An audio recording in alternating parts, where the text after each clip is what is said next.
What's up, fight fans? This is Kurt DeVille with Counterpunch Boxing News, and I have some new news concerning Roy Jones Jr., Deontay Wilder, and Oleksandr Usyk. Get this. Roy Jones predicts Wilder against Usyk. He states it's a great fight. He had this to say verbatim. He said, Usyk and Wilder is a good fight right now. I don't know who wins. I think Usyk, but it's still a good fight. If he can create, or if he can take Wilder's punch, I think Usyk wins the fight. It's a great fight right now. We haven't seen that yet. We know it's going to be action-packed. Those are the words of Roy Jones Jr., and let me counterpunch.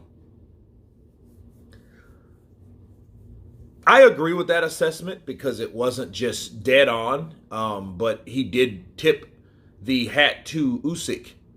But what else and how else would he do that? Why wouldn't he do that? You know, a lot of people think Wilder is this guy that if he automatically presses a button, he wins. All he needs to do is land the right hand. In some cases, that's true. The right hand is very dangerous for Wilder to the point where Wilder will be behind on points and everything, but he lands that right hand and solves the day. That is absolutely true. Okay? Jarrell Washington was beating Wilder with a jab until Wilder caught him.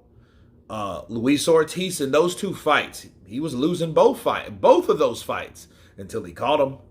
You know, like that mentality of Wilder, I think he will always be a desired fighter because you don't know if that right hand is going to land and stop everything that the other fighter is doing.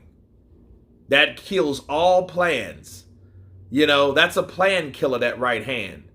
Because that right hand can get him out of the ring, victorious, and the other guy flat on his back, right? But if it does not work, we've seen also 3 times that it didn't. The first time, almost, with Tyson Fury. The second time, the fight was stopped for too much punishment that he was taking. The third time, he was knocked out cold in the third. So, yes, we've seen enough examples of Deontay Wilder knocking people out while he was down, while he was behind on the scorecards. But we also seen Deontay Wilder take punishment and ass beating after ass beating as well, okay, from the same guy. And I think, and I feel, there's more people than Tyson Fury that can take that right hand. And even Tyson Fury really didn't take it. Let's be real. Tyson Fury was just smart enough to go down on that second knockdown. He failed because he didn't want to get knocked out. And that was both knockdowns. Because he's like, look, let me take the time to gain my composure. So if I need to go down, oh, there's that right coming. Let me crouch and fall to the ground like a broken down stuntman, right? You know, and take my count.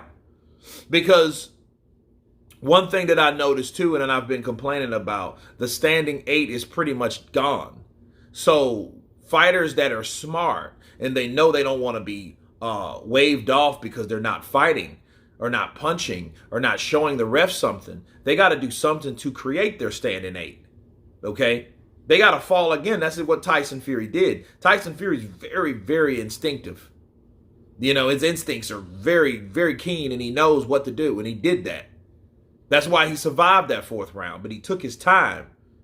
You know, like, hey, I'll fall again. I know it ain't over because I'm taking time to rest.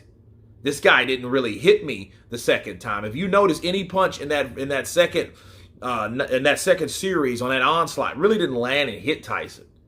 You know, beside the ear and this, that, and the other. And he was down again because he knows, okay, that came too close for me to get hit with that punch again. And I know I can't take another one of those because I'm still recovering from the first time he punched me when he hit me and the fat rolled down his back. You remember that? Yes, that. Okay. So, but with Usyk, if Usyk can take those right hands and still do what he needs to do, he's going to win anyway. Just like a lot of fighters were cruising on their way to victory. The only difference is about Usyk, he's not going to cruise.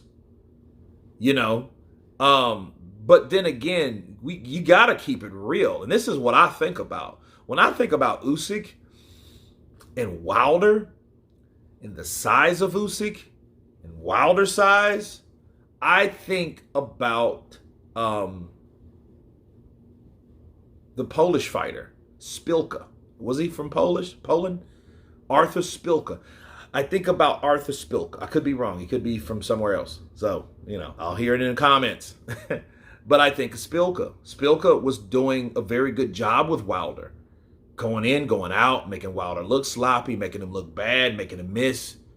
But then he finally caught Spilka and rendered this man unconscious. And Spilka was he was what, 6'2"? So, yeah, Usyk's around that height. I'm 6'2". Usyk is 6'3". So, can Usyk take that shot like Spilka? That's the question you ask yourself. So it goes back to, can he survive 12 rounds without getting caught with that right hand? And if he does get caught with that right hand, what happens? Yeah, we know he's a superb boxer. That's why he's pound for pound the best. And we have to look at Roy Jones. Roy Jones is that guy that came from a smaller weight class that was mad talented and did the job on the Quiet Man Ruiz, John the Quiet Man Ruiz, right? So, yes, he has faith in smaller guys doing that. And I think, guys moving up in weight, especially to the ultimate and final weight class, you're going to get support from someone that already did it. Unless you're a straight out hater, and Roy Jones Jr. people is no hater. But anyway, you guys tell me what you think of Roy Jones Jr. prediction of Oleksandr Usyk and Deontay the Bronze Bomber Wilder. Of course, please subscribe. And you guys been Counterpunch. Peace!